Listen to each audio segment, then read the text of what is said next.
Hello दोस्तों। आज मैं एक 2017 में रिलीज़ हुई ड्रामा और हॉरर मूवी की स्टोरी एक्सप्लेन करने वाला हूँ। मूवी स्टार्ट करने से पहले अगर आपने अभी तक चैनल को सब्सक्राइब नहीं किया है तो चैनल को सब्सक्राइब करके बेल आइकन ऑन कर लो ताकि सभी नई मूवी एक्सप्लेनेशंस आप तक सबसे पहले पहुँच जाएँ। So let's begin with our today's movie housewife.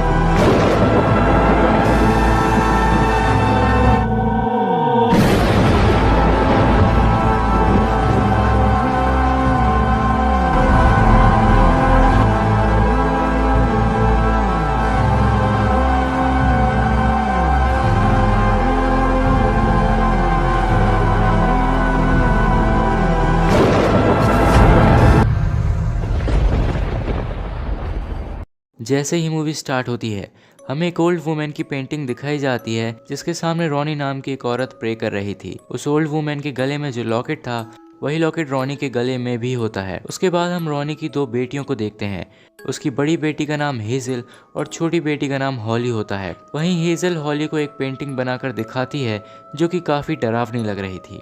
जब दोनों बहनें आपस में खेल रही होती हैं तभी हेजल अपनी अंडरवेयर में ब्लड नोटिस करती है। ये देखकर हॉली काफ़ी डर जाती है और चिल्ला चिल्ला कर अपनी मॉम को बुलाने लगती है। जब रॉनी वहाँ आकर देखती है तो वो समझ जाती है कि हेजल को फर्स्ट टाइम पीरियड्स हुए हैं। ये देखकर रॉनी रोने लगती है। आगे रॉनी अपनी छोटी बेटी से कहती है कि अब हम मिलकर लुका छुपी खेलेंगे, तुम बस 100 तक काउंट करो। हॉली आंख बंद करके काउंटिंग करने लगती है। तभी रॉनी हेजल को अपने साथ लेकर जाती है। जब हॉली की काउंटिंग पूरी होती है तो वहाँ का गेट अपने आप ही खुल जाता है। हॉली वहाँ से अपनी मॉम को ढूंढने जाती है। वो देखती है कि उसकी मॉम हेजल को टॉयलेट में डुबाकर मारने की कोशिश कर रही थी। ये देखकर हॉली बहुत डर जाती है और चिल्लाकर वहाँ से भागकर अपने रूम में आकर छुप जाती है। रॉनी अपने हाथ में एक चाकू लेकर हॉली के पीछे जाती है। आगे रॉनी हॉली को देख लेती है और उसे मारने ही वाली होती है, पर तभी हॉली के डैड वहां आ जाते हैं। वो रॉनी को रोकने की कोशिश करते हैं पर गलती से उन्हें ही वो चाकू लग जाता है। रॉनी हॉली को रोकने की कोशिश करती है पर हॉली वहां से भाग जाती है। फिर कई साल बीत जाते हैं और अब हॉली बड़ी हो चुकी है और उसकी शादी भी हो चुकी है। हम देखते हैं कि हॉली अपने हस्बैंड के साथ इंटीमेट हो रही थी। इंटीमेट होकर वो टॉयलेट में जाती है। आज भी बचपन में हुए हादसे का डर हॉली के मन में था, इसलिए वो आज भी टॉयलेट सीट का इस्तेमाल नहीं करती। हॉली हर बार इंटीमेट होने के बाद प्रेगनेंसी के पिल्स लिया करती है क्योंकि बचपन के हादसे के बाद वो प्रेग्नेंट नहीं होना चाहती। यहाँ हम देखते हैं कि हॉली के गले में भी वही लॉकेट था जो उस पेंटिंग और उसकी मॉम के गले में था। हॉली आज भी कहीं बाहर जाती है तो उसे दूसरों के बच्चे को देखकर काफी अजीब फील होता है। हॉली को फिर एक दिन एक कांच का टुकड़ा दिखता है जिसे हॉली अपने साथ अपने घर ले आती है। अब हॉली एक हाउसवाइफ थी जो अपने घर का सारा काम करके अपने हस्बैंड को खुश करने में लगी होती है। टिमोसिन जो उसका हस्बैंड था उसने एक पेंटिंग बनाई थी जिसे वो हॉली को दिखाता है। ये पेंटिंग बिल्कुल वैसी ही है जैसी बचपन में हेजल ने बनाई थी। टिमोसिन के हिसाब से उस पेंटिंग में अभी कुछ कमी थी। फिर हॉली उस कांच के टुकड़े को धोकर उससे एक छोटी सी ड्रेसिंग टेबल बनाकर उसे अपनी डॉल हाउस में रख देती है। फिर हॉली अपने हस्बैंड के साथ इंटीमेट होते हुए बिताए हुए कुछ पलों को याद करके खुद को प्लेजर देती है। तभी उसे अपने बचपन का वो हादसा याद आ जाता है जब उसकी माँ ने उसकी बहन और डैड को मार दिया था। ये याद करके वो रो रो कर सो जाती है। अगले दिन टिमोसिन और हॉली अपने दो दोस्तों के साथ अपनी वेडिंग एनिवर्सरी सेलिब्रेट करते हैं। वहाँ टिमोसिन अनाउंस करता है कि वो और हॉली अपने बच्चे की प्लानिंग कर रहे हैं, पर हॉली को देखकर ये साफ पता चलता है कि वो अभी कोई बच्चा नहीं चाहती थी। वहीं पर उसके दोस्त एक कल्ट के बारे में बात करते हैं जिसका नाम यूब्रेला एंड लव था। उस कल्ट में टिमोसिन और हॉली की एक दोस्त वैलरी भी शामिल थी, पर वहां जाने के बाद वो गायब हो गए थे। अगले दिन उस कल्ट की गैदरिंग होने वाली थी। उसके दोस्त उसी में उन दोनों को इनवाइट करते हैं। जिससे पहले हॉली कुछ कह पाती एक बच्चा आकर हॉली के बाल खींच देता है। ये देखकर हॉली को बचपन का हादसा याद आ जाता है और वो पैनिक करने लगती है। फिर सीन कट होता है और रात के समय हॉली को नींद नहीं आ रही थी तो वो कुछ पेपर्स को देखने लगती है जिनमें अजीब लैंग्वेज में कुछ लिखा था। उस पेपर में हॉली की फैमिली के बारे में भी कुछ लिखा था, पर तभी हॉली को कुछ आवाज़ सुनाई देती है। वो उस आवाज़ को सुनकर उस आवाज़ के पीछे जाती है। वहाँ एक कमरे से रोशनी आ रही थी। जब हॉली उसे देख रही थी तभी एक लड़की उसके पीछे हाथ रखती है। वो लड़की वैलरी थी। फिर वैलरी और हॉली बातें करने लगते हैं, लेकिन ये सब हॉली का बस एक सपना था। पर हॉली देखती है कि अगले दिन उसका सपना सच हो जाता है। वैलरी सच में उसके घर आती है। वो दोनों मिलकर बहुत खुश होती हैं। वैलेरी उन्हें उस कल्ट की गैदरिंग में इनवाइट करती है, तो शाम को वो तीनों उस गैदरिंग में जाते हैं। वहाँ उन्हें अपने दोनों दोस्त भी मिलते हैं।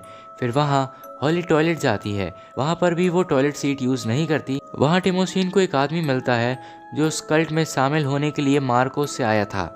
वहीं हॉली को वहाँ एक कमरे में ब्रूस नाम का एक आदमी दिखता है जो कि नेक्ड होकर डांस जैसा कुछ कर रहा था। फिर कुछ समय बाद कल्ट की मीटिंग शुरू होती है।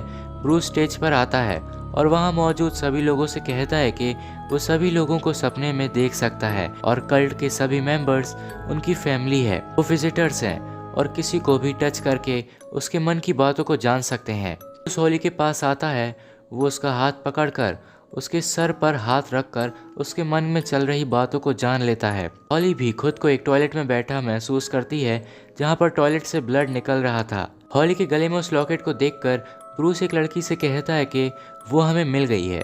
उस कल्ट में जाने से हॉली थोड़ा खुश थी। टिमोसिन को लगता था कि ब्रूस एक धोखेबाज है।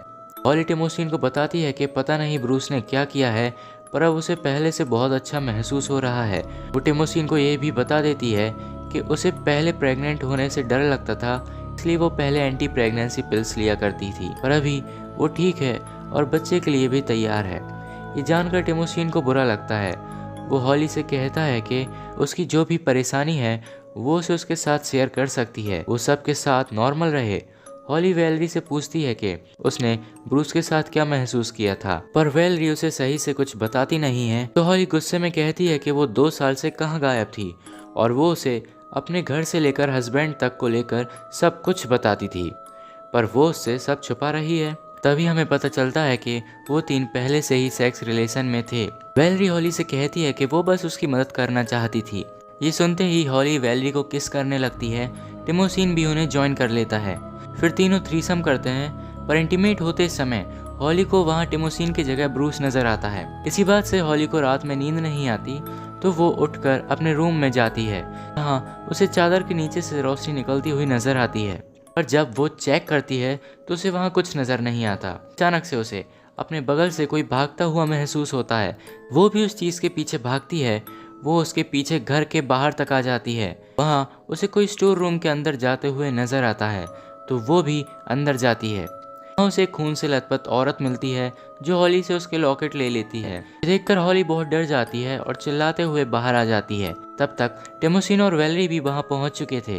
हॉली को ऐसा लग रहा था जैसे वो उसकी माँ हो, पर जब टिमोसिन वहाँ चेक करता है तो उसे वहाँ कोई नहीं मिलता। अगली सुबह टिमोसिन वहाँ हॉली का लॉकेट ढूंढने की बहुत कोशिश करता है, पर वहाँ उसे कुछ नहीं मिलता। वहीं हॉली बिना किसी को बताए वही कल्ट वाली जगह पर जाती है। वहाँ पर उसे विजिटर नाम की एक बुक मिलती है। उस बुक में हॉली के बारे में अभी तक की सभी चीजें लिखी हुई थी। हॉली वहाँ से आगे बढ़ती है। वहाँ एक कमरे में हॉली को ब्रूस मिलता है जो किसी से बात कर रहा था। वो कोई और नहीं बल्कि हॉली ही थी। मतलब हॉली अभी अपने ही सपनों में घूम रही थी। फिर ब्रूस हॉली को बेहोश करके अपने बचपन वाले समय में भेज देता है। जब वो गेट खोलती है तो उसे सामने छोटी हॉली दिखती है जो हाइड एंड सीक खेल रही थी। यहाँ हमें पता चलता है कि मूवी की स्टार्टिंग में बड़ी हॉली ने ही गेट खोला था। फिर जब बड़ी हॉली टॉयलेट में जाकर देखती है तो उसे पता चलता है कि हेजल को उसकी माँ ने नहीं मारा, बल्कि छोटी हॉली से गलती से अम्ब्रेला हेजल के सर में लग गया था, जिससे उसकी मौत हो गई थी। और उसकी माँ बड़ी हॉली के पीछे ही चाकू लेकर विजिटर चिल्लाकर उसे मारने के लिए उसके पीछे जाती है। तभी हॉली जाग जाती है। उसे इस बात पर विश्वास नहीं होता कि उसकी बहन को उसी ने मारा था और वो वहाँ से जाने लगती है। पर ब्रूस उसे समझाता है कि अगर वो अभी वहाँ से चली गई तो फिर वो उसे कभी वापस नहीं ला पाएगा। बाहर वो देखती है कि वो वापस उसी कल्ट की गैदरिंग में आ गई है। ये सब देखकर वो काफी कंफ्यूज हो जाती है और भागकर वहाँ से चली जाती है। फिर हमें ब्रूस को दिखाते हैं जो अकेले में किसी से बात कर रहा था। वो उससे कहता है कि हॉली उनकी मास्टर विजिटर है। वहीं हॉली वापस अपने घर पहुँचती है। वो वहाँ टिमोसिन को ढूंढती है। तभी उसे वहाँ एक छोटी बच्ची नजर आती है। वो छोटी बच्ची कोई और नहीं बल्कि उसी की बहन हेजल ही थी। वो दौड़कर हॉली के पास आती है, पर पास आते ही वो खून से लथपथ उसकी माँ में बदल जाती है, जिसे देखकर हॉली वहीं चिल्लाकर गिर जाती है। तभी वहाँ वैलेरी आकर उसे संभालती है। तभी सीन कल्ट की गैदरिंग में आता है। वहाँ सभी लोग ब्रूस के लिए तालियां बजा रहे थे, पर टिमोसिन को ब्रूस का हॉली के माइंड के साथ खेलना पसंद नहीं आता, तो कल्ट के लोग टिमोसिन को वहाँ से बाहर फेंक देते हैं। उसके बाद टिमोसिन खुद को अपने घर के बाहर पड़ा पाता है। उसके हाथ में हॉली का लॉकेट था। फिर सीन फिर से हॉली और वैलेरी पर शिफ्ट होता है, जहाँ वैलेरी हॉली को संभाल रही थी।